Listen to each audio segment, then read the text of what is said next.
Welcome back to some Monster Mayhem. So for this video, I realized that I've been doing a lot of ground-based monsters, and so I thought maybe I should look up to the sky and maybe do something with some wings, perhaps some feathers. And so I looked back into monsters that I liked growing up, and I thought, hey, why not the Harpy? And beware, there are a lot of dad jokes about birds. I have no regrets. So since I have been making all of these arbitrary graphs for our monsters and how monsters were making them, I decided to do another one that's very bird-themed, as well as baseball if you're a fan of baseball, because my gauge is from fair to foul. And the other thing about harpies is that they're kind of a bit of a jigsaw puzzle, that you're kind of dividing up the body and you can choose every single body part how fair or how foul you want it to be. So let's talk about the head first, and specifically the mouth. So if we want to make something that's a little more foul mouth or human mouth, how do we do that? Well, if we have our profile of our human head right here, obviously we're going to start with our nose. Now, if I'm going to add a beak, then replacing my nose with a beak can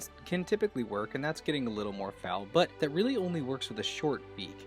If you start elongating it or getting something a little too big, it looks very strange and it doesn't quite work just in general in the rhythm of the face. So whenever you need to start getting a larger beak, that's when you just have the whole nose, mouth, chin area needs to be replaced with the beak of your choice. So if you want it to be larger, that whole area just needs to be replaced entirely. And then you're going to have yourself a nice foul looking harpy head. Now, obviously you can change and you can adjust. It doesn't have to, the rest of the head doesn't have to look so human, but that's just speaking about the beak in particular. So if we want to move on to the eyes, that's another thing to consider. So a human eye, obviously with our eyelids, it creates more of an almond shape, and the bird eyes are definitely going to be more circular. So if you're going to have something in profile or you're going to have it at an angle, remember that that circle needs to be sort of like a button pressed inside of a hole versus like the cone that we get. Another thing to remember is that with this very rounded eye that we have for a bird, the lid's very scaly. And so you'll also have some feathers going away from it, but you're going to have a lot of that texturing, which you're not going to have for the human eyelids.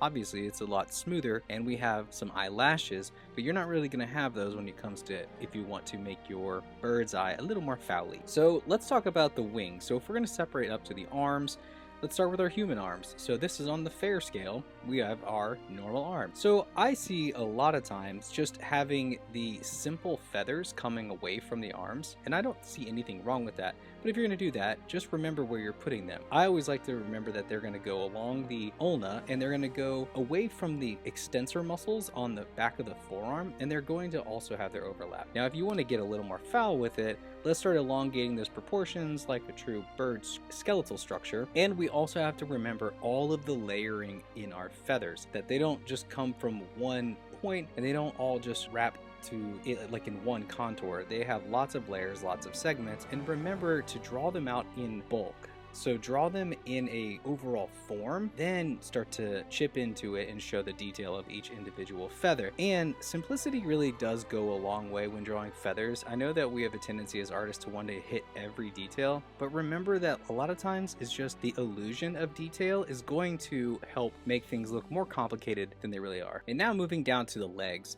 So if we want to have fair legs, obviously we just have normal feet. Although if we want to start making them more fowlish, start raising up by the heel, lift that up, start to elongate the middle of the foot, and then your talons become your toes. And that's how you get that basic anatomical structure. But obviously you can mix and match. You can make them as fowly or as fair as you want, and that's really where the variety comes into play. That's your characterization. That's where you're going to have interesting things, but also knowing that little dial is going to be the thing that helps you stop falling into drawing the same things over and over and over again. Just keep that dial in mind as you're drawing. So thanks for watching, everybody. Head over to my school and sign up to join that community that we've got over there. And with that, get to drawing, get to practicing. Thanks, everybody.